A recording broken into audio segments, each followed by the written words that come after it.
Guys സമയം 4:15. കടുക്ക ബസാറിൽ പോയിട്ട് നല്ല കല്ലുമ്മക്കായും പുട്ടും പൊറാട്ടയും ബീഫൊക്കെ അടിക്കാൻ പോകും. ഏകദേശം 5 മണിയാകുമ്പോഴാണ് ഞാൻ ഷോപ്പിലെത്തിയത്. അപ്പോഴാണ് നാസൊക്കെ ഷോപ്പ് ഓപ്പൺ ആക്കുന്നത് കേട്ടോ. വെള്ളിയാഴ്ച പോയതുകൊണ്ട് തന്നെ 11 മണി വരെ ഷോപ്പ് ഓപ്പൺ ആണുള്ളൂ. ബാക്കിയുള്ള ദിവസങ്ങളിലൊക്കെ 3 മണി വരെ. ഇതാണ് ഇവരുടെ മെയിൻ സാധനം, കടുക്ക ഫ്രൈയും അതേപോലെ തന്നെ പൊരിച്ച പത്രം. ഈ ഒരു കോംബോ പറഞ്ഞാൽ ഒരു രക്ഷയില്ലാത്ത കോംബോ തന്നെ കേട്ടോ.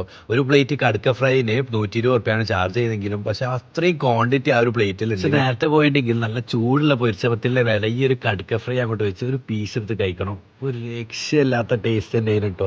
ശരിക്കും പറഞ്ഞാൽ ഈ കഴിക്കൽ നിർത്താൻ തോന്നില്ല, വീണ്ടും വീണ്ടും ഇങ്ങനെ കഴിച്ചുകൊണ്ടിരിക്കുകയാണ്. കാരണം അത്രയും ടേസ്റ്റാണ് ഈ ഒരു കടുക്ക ഫ്രൈയും പൊരിച്ച പത്തിലും കോംബോ. ഒരു കടുക്ക ഫാൻ ആയതുകൊണ്ട് ഒരു പ്ലേറ്റ് തിന്ന് കഴിഞ്ഞ പാടെ തന്നെ അടുത്തൊരു പ്ലേറ്റ് കൂടി ഞാൻ ഓർഡർ ചെയ്യുന്നു. കാരണം എനിക്ക് അത്രയ്ക്കും ഇഷ്ടപ്പെട്ടിരുന്നു ഈ സാധനം. രാവിലെ 5 മണിക്കാണ് നാസർക്ക് ഈ ഒരു ഷോപ്പ് ഓപ്പൺ ചെയ്യുക. ഗൂഗിൾ മാപ്പിൽ കടുക്ക ബസാറിന് അടിച്ചിട്ടുണ്ടെങ്കിൽ നേരെ ഈ ഹോട്ടൽ കോർണറിന്റെ അടുത്ത് എത്താം. അടിപൊളി കടുക്ക ഫ്രൈ ഒക്കെ കഴിക്കുകയാണെങ്കിൽ ഹോട്ടൽ കോർണറിലേക്ക് പോയിക്കോണ്ടി. അപ്പൊ ശരി, ബൈ.